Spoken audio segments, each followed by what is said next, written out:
안녕하세요. 저는 일본에서 4년제 대학교를 졸업하고 항공사에서 2년 정도 일한 후에 현재는 한국에 있는 중견기업에 다니고 있는 미나리라고 합니다. 그럼 반대로 조금 물론 재밌는 것만 있으면 좋지만 좀 물론 모든 직장인이 그리고 모든 직종에서 인더스트리에서 일하시는 분이 힘든 점이 다 있겠지만 스튜어디스가 일반적으로 좀 가장 애로사항이나 좀 힘든 게 있으면 뭐가 힘들까요? 장거리 비행도 될 수도 있고 뭐 본인만의 뭔가 썸띵 스페셜한 게 있을 수도 있고. 되게 개인적인 기준인데 승무원 하면은 보통 생각하실 만한 이유들이긴 했어요. 뭐 밤 비행을 해야 된다는 부분이 사실 밤에 잠을 못 잔다라고 단순하게 생각하기보다는 저희가 이제 환경도 너무 다른 데서 근무를 그쵸. 하다 보고 기압도 시차가, 다르다 보니까 맞아요. 네네 맞아요. 그러다 보니까 또 뭐 밤에만 고정으로 일하는 게 아니라 어쩔 땐 밤에 일하고 어쩔 땐 낮에 일하고 맞아요. 정말 뭐 새벽에 도착해서 뭐 정말 미니멈으로 11시간 12시간만 레스트하고 나가는 경우도 있고 그랬었거든요. 너무 타이트하다. 네, 그러다 보면은 잠자는 시간, 밥 먹는 시간, 생활하는 시간이 다 달라져요. 네, 그게 조금 힘들지 않았나라는 타이트하죠. 생각을. 그런 게.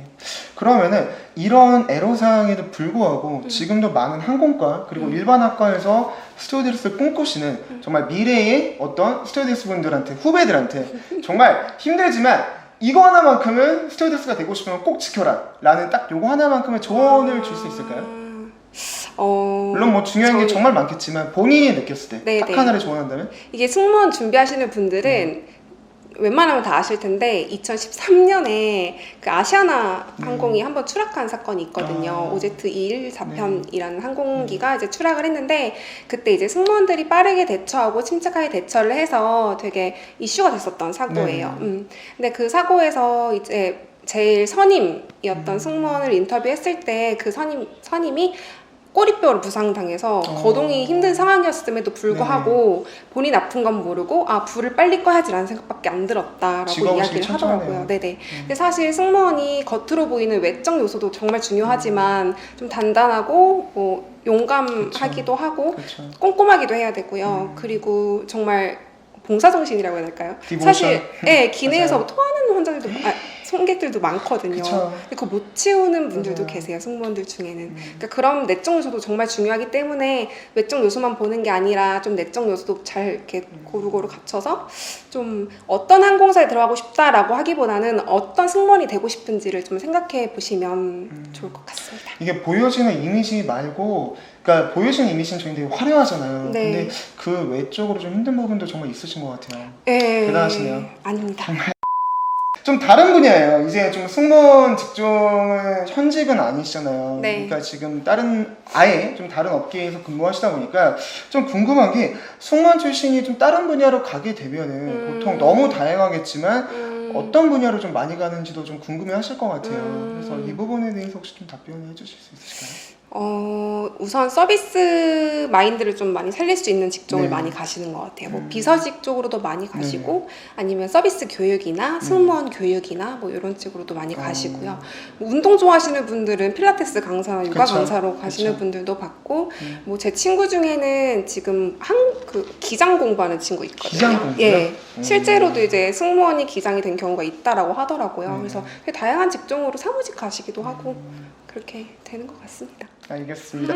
혹시 조금 본인이 이 스튜어디스 업무를 좀 그만두고 다른 업계로 가고 싶었던 뭐 계기 같은 게 좀 있으실까요? 이거는? 사실 아까 말씀드렸다시피 제가 꼽은 단점 때문인데요. 저는 사실 승무원 일하면서 업무적으로는 스트레스 받는 부분이 하나도 없었는데 워낙 좀 유학생활도 길다 보니까 면역력도 많이 떨어져 있었고 그러다 보니까 정말 승무원들이 걸릴 수 있는 뭐 족저근막염, 뭐 비염, 뭐 디스크 정말 많았거든요. 근데 그 가운데서도 제가 이제 항공중이염 걸려가지고 이제 감기만 좀만 걸리면 이륙하고 착륙할 때마다 너무 아픈 거예요. 그래서 이런저런 이유로 한국 와서 엄마 밥 먹으면서 그냥 건강하게 살고 싶다라는 생각에 물론 건강관리 잘 하셔서 건강하게 뭐 비행 오랫동안 하시는 승무원들도 많이 계세요. 저도 들은 얘기인데 이거는 제 주변 지인들한테 승무원분들이 아무래도 이제 그 고도 비행을 높게 하면은 조금 그 되게 추워서 뭐 담요라든가 뭐 핫팩이라든가 그리고 발 마사지 뭐 이런 기계 같은 거 그런 거를 또 엄청 필요로 한다고 하더라고요. 뭐 그런 것도 좀 많이 필요하셨나요? 맞아요. 저희도 기내가 너무 추웠어가지고 저가항공사는 조금 더 춥거든요. 그래서 페트병에 따뜻한 물 담아서 이렇게 만지고 있을 때도 있었고 담요 덮고 있을 때도 있었고 네, 그랬던 것 같습니다. 만약에 조금 이제 승무원을 지망하시는 분들이라든가 아니면 좀 승무원 뭐 지금 현재 여자친구나 뭐 썸을 타고 계신 남자분들이 있으면 이 답변 좀 참고해 주시면 좋을 것 같아요. 네, 이거는 저도 들은 얘기입니다. 절대로 제 경험담이 아니라 들은 얘기라는 거 일단은 하고 넘어가겠습니다.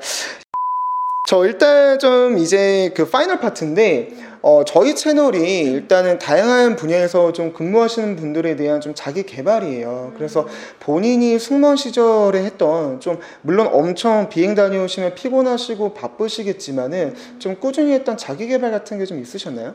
아, 현재 말고 승무원 시절이요? 네네. 승무원 시절에는 운동 틈틈이 하려고 했었고요. 네, 위에 좀 동남아다 보니까 옥상에 수영장이 있는 아파트에 살았었는데 네네. 수영도 자주 했었고 그리고 영어로 일을 하다 보니까 영어 공부도 틈틈이 그쵸. 많이 했었고요.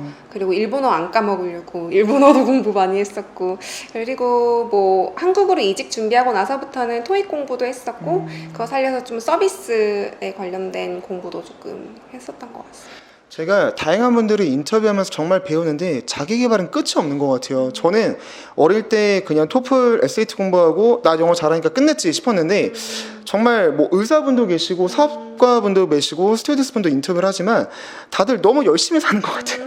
그래서 제가 반성하고 또 많이 배우게 되는 것 같아요. 네, 알겠습니다. 네, 감사합니다.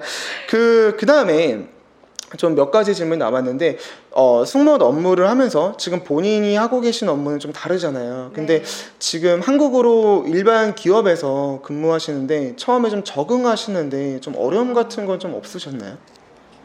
있었습니다.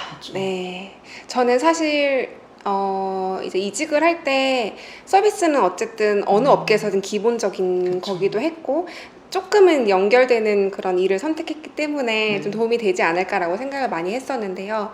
일단 분위기가 많이 다른 것 같아요. 한국 기업이랑 외국 기업이다라는 부분에서도 너무 차이가 크기 때문에 저희 회사는 지금 다니고 있는 회사는 이제 보수적인가요? 전통적인 네, 한국 기업이고 약간은 조금 탑다운 방식이 심한 회사인가 보네요. 예, 맞습니다.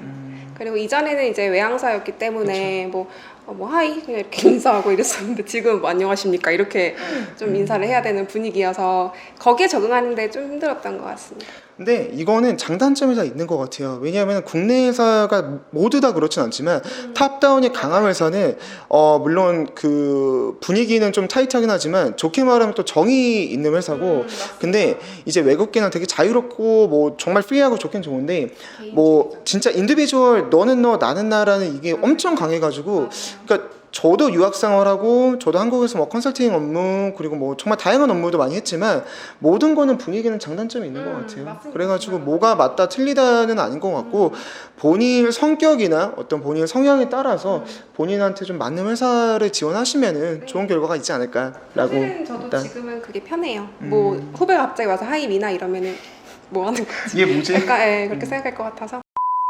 네, 이상으로 오늘 이제 이민아 씨랑 인터뷰 끝나고 이것으로 인터뷰는 마치겠습니다. 오늘 바쁘신 와중에 정말 시간 내주셔가지고 너무나 감사했습니다. 감사합니다.